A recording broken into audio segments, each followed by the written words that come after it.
Hey guys, here to get into Curtis Mayfield. I mean, whenever Curtis Mayfield lets it out, I mean, even sometimes he just doesn't even have his own reason to do it, but he just does it because for the sake of heart and because it feels great. And this is the good kind of heart because this is just right from the energy of just feeling good no matter what gruff is around, no matter what's around you. Just come on, man, you can do it. And song "Move On Up" is the best kind of optimism. And I don't mean it's just like some of these songs don't even have a business being 10 minutes long, but I don't mind it because I can take it all in and it actually just feels better knowing it exists in a lot of ways. And that's the thing about Curtis Mayfield. I mean, he just goes. You have the album Curtis in 1970. That just reminds me so much of a lot of what the films like Quentin Tarantino lay on me, which is just ultimate soul within the writing, within by way of within the music. It just feels like a character is coming out that's taking your hand to a better place and out in the city, rough city, and feeling all right and optimistic. It's very funky and it feels very cinematic the way that Curtis Mayfield writes it. So I think that's why I love it so much. Particularly the song "Don't Worry If There's a Hill Below, We're All Gonna Go." There's just a lot of drama to that song, but it's very powerful all the same because it's just definitely painting a hell in a contrast, but he doesn't talk about the contrast side. He's all right on the hell side of it, basically more so.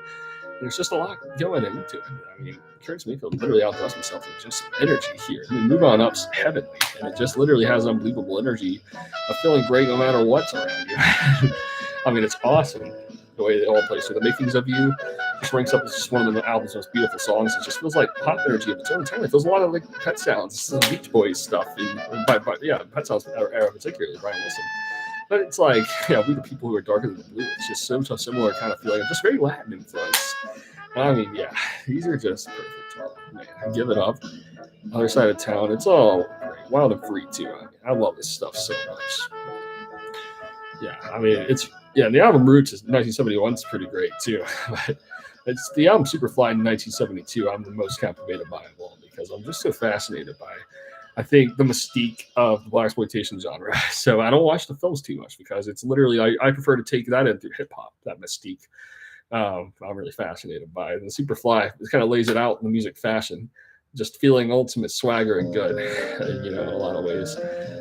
That's not cheesy whatsoever. That's the thing. I think a lot of this could be easily cheesy in a modern sense, but I think it just comes again perfectly with the influence of 90s optimism that happened. This is like a wave that happened in the early 70s, but to me it literally does take me to a lot of those similar emotions. Just, hey man, it don't matter, man, I've got my way, I'm all right, man. Kind of feeling. And it's just crazy the way Superfly plays out the entire way through. It's literally a soundtrack to a film I've never seen before, but I mean just listening to it just takes me to a very original kind of place. It's also fascinating from start to finish, really. I recommend these songs to everybody. The song "Little Child Running Wild," that's just such a dramatic take on just irony. So it's Pusher, man. It's just going way beyond anything I've ever heard.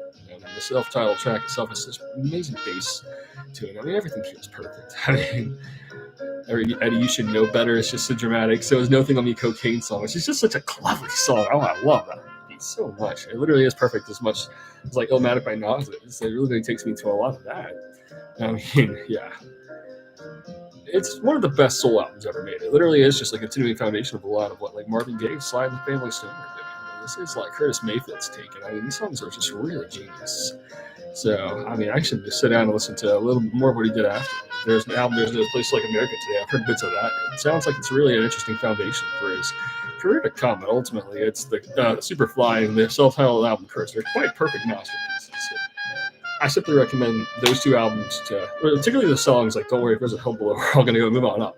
Everything else around it too, the makings of you, like all of it just comes together. It's like, okay, this is a perfect experience. Superfly is just kind of being in the moment and just feeling a certain kind of good. And I highly recommend that.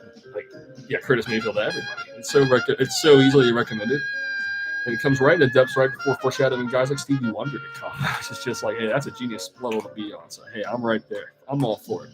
Curtis Mayfield, man. I couldn't recommend this man enough.